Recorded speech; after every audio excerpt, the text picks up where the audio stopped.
Charles Darwin का मशहूर एक तर्क था कि इंसानों का अस्तित्व इंसानों की श्रेष्ठता की वजह से नहीं है, बल्कि हालात के साथ खुद को बदल लेने के कारण।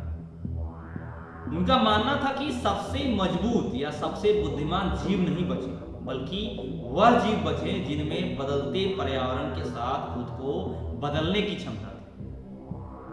डार्विन के रिसाइलेंट एडेप्टेबिलिटी के सिद्धांत को समय के साथ सही पाया गया। यह बात सच है कि इंसानों को प्रगति करने के लिए नई चुनौतियों के हिसाब से खुद को तैयार करना पड़ता है। इसकी सबसे ज्यादा जरूरत समुद्री क्षेत्र में पड़ती है। नमस्कार, मैं उमेश कुमार और आज की इस वीडियो में आपको मैं बताऊंगा किस प्रकार नई समुद्री चुनौतियों से कैसे लड़ रहा है ग्लोबल साउथ के देश और किस प्रकार यह सिद्धांत इस बात का सच साबित करता है। आपको बता दो, पिछले कुछ सालों में समुद्री सुरक्षा की मांग उन देशों से आ रही है जो नए तरह की सुरक्षा समस्याओं को झेल रहे हैं, जैसे गैर कानूनी मछली पकड़ना, प्राकृतिक आपदाएं, समुद्री प्रदूषण, इंसानों और ड्रग्स की स्मगलिंग तथा जलवायु परिवर्तन। सिर्फ मिलिट्री के सहारे इन समस्याओं से लड़ना मुश्किल है। इन सुरक्षा जरूरत को पूरा करने के लिए देशों को पूंजी, संसाधन और विशेष रूप से ट्रेड किए हुए लोगों के इस्तेमाल के लिए तैयार रहना है। G20 की अध्यक्षता के दौरान भारत में समुद्री क्षेत्र में सबसे अधिक परेशान करने वाले मुद्दों का समाधान खोजने के लिए दक्षिण ग्लोबल की चिंताओं पर जोर देने की मांग की, लेकिन फिर भी समुद्र में सामने आ रही इन नई समस्याओं को लेकर कोई रूपरेखा तैयार नहीं हो सकी। समुद्र से लगे क्षेत्र के स्थायी विकास के लक्ष्य अभी तक हासिल नहीं हो सके। वहीं एशिया, अफ्रीका और दक्षिण पैसिफिक के तटीय देशों की मांग को विकसित देश अनसुना कर रहे हैं। ग्लोबल साउथ के देशों की यह आम मान्यता है कि इंडो पैसिफिक देशों के बीच प्रतियोगिता से विकास कर रहे देशों का नुकसान हुआ है। वहीं मौजूदा सुरक्षा एजेंडा के कई लक्ष्य आपस में जुड़े हुए हैं, जैसे कि राष्ट्रीय, पर्यावरण संबंधी और मानव सुरक्षा। इन सभी के आपस में इस तरह के जुड़े होने से इनका प्रबंधन मुश्किल हो जाता है। ये समस्या विशेष रूप से ग्लोबल साउथ के देशों में ज्यादा जटिल है, जो पहले ही अपने समुद्री गवर्नेंस को लेकर परेशान है। इसके अलावा समुद्र के बढ़ते स्तर, समुद्र में बढ़ता प्रदूषण, जलवायु परिवर्तन और प्राकृतिक आपदाओं, नेशनल डिजास्टर जो कहते हैं, प्राकृतिक आपदाओं का सबसे ज्यादा असर कम विकसित देशों पर पड़ रहा है, जिसकी वजह से वह पहले से भी ज्यादा असुरक्षित होते जा रहे हैं, अनसेफ होते जा रहे हैं। चिंता की बात यहाँ यह है कि एशिया और अफ्रीका के समुद्र से सटे देशों में कानून को लागू करने की क्षमता एक बराबर नहीं है और उनमें आपसी सहयोग की कमी से समुद्री खतरों से निपटना मुश्किल हो जाता है। इनमें से कई देशों की समुद्र से जुड़ी प्राथमिकताएं एक दूसरे से अलग हैं और वह अपनी क्षमता का इस्तेमाल दूसरों की चोरी, हिंसक डकैती और समुद्री आतंकवाद के खिलाफ लड़ाई में नहीं करना चाहते हैं, बल्कि उसी पे ध्यान दे रहे हैं, अलग ध्यान दे रहे हैं।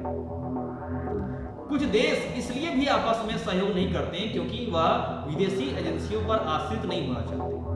वे आपस में उतनी ही जानकारी शेयर करना चाहते हैं जिससे उनके कम से कम सुरक्षा लक्ष्य हासिल हो सके। ऐसे में इसकी रचनात्मक सुझाव क्या है?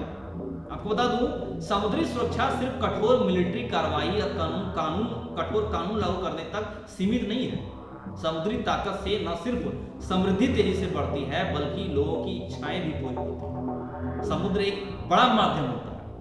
उदाहरण के तौर पर बता दूं, भारत का मैरीटाइम विजन 2030 एक क्रिएटिव रूपरेखा प्रस्तुत करता है और 10 साल की इस प्लान में पोर्ट, शिपिंग और जमीनी क्षेत्रों को समुद्र से जोड़कर लोगों की आजीविका और विकास को सुनिश्चित करना, ये भविष्य ऐसा देखा गया है। वहीं इंडो पैसिफिक पर ढाका के आधिकारिक दस्तावेज में समुद्री सुरक्षा को विकसित करने, सामान और सेवाओं की प्रोविजन तैयार करने और समुद्री संसाधनों को संरक्षित करने की बात कही गई।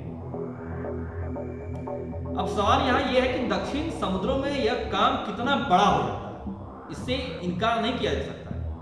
खास तौर पर जब हम एशिया और अफ्रीका में गैर कानूनी रूप से मछली पकड़ने की बात करते हैं। गैर कानूनी तरीके से मछली पकड़ने की ऐसी घटनाएं जिनकी रिपोर्ट दर्ज नहीं हो रखी जा रही है, जिनकी रिपोर्ट दर्ज नहीं होती, इनकी संख्या तेजी से बढ़ रही है। अनियंत्रित ढंग से मछली पकड़ने में गलत नीतियों का भी बड़ा हाथ है, जो विनाशकारी मछली पकड़ने के तरीके जैसे बॉटम ट्रॉलिंग और सीने फिशिंग को बढ़ावा देते हैं। पर्यावरण के लिए काम करने वाले लोग 3 मुख्य गलतियों पर ध्यान देने की मांग करते हैं। पहला, ढीले कानून जो संसाधनों के गलत इस्तेमाल को इजाजत देते हैं। सुरक्षा एजेंसियों को ठीक से कानून लागू न कर पाना और कई देशों द्वारा छोटे मछुआरों को मोटराइज्ड ट्रॉलिंग के लिए सब्सिडी देना। भारत का इंडो पैसिफिक ओशन और भारत का जो इंडो पैसिफिक ओशन इनिशिएटिव है वो समुद्र की चुनौतियों से लड़ने के लिए तैयार किए गए कई सुझावों में से ये 7 खंभों पर टिका हुआ है, जैसे मरीन इकोलॉजी, मरीन संसाधन, क्षमता बनाना, दुर्घटना की शंका को कम करना और समुद्री कनेक्टिविटी। यह इस बात को दोहराता है कि देशों को इन आम समस्याओं के लिए आम उपाय खोजने चाहिए, खास तौर पर इसलिए क्योंकि देशों की अर्थव्यवस्था आपस में एक दूसरे पर आश्रित है। भारत के कारण इस पहल को न सिर्फ मुख्य इंडो पैसिफिक देशों बल्कि पश्चिमी देशों को भी समर्थन हासिल है।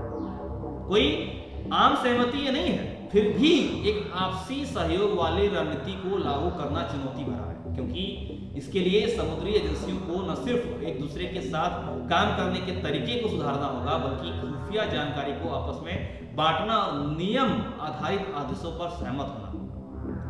देश को एक इंटीग्रेटेड समुद्री सुरक्षा कार्रवाई और स्थानीय कानूनी ढांचे को अंतर्राष्ट्रीय कानूनों के अनुसार ढलना होगा।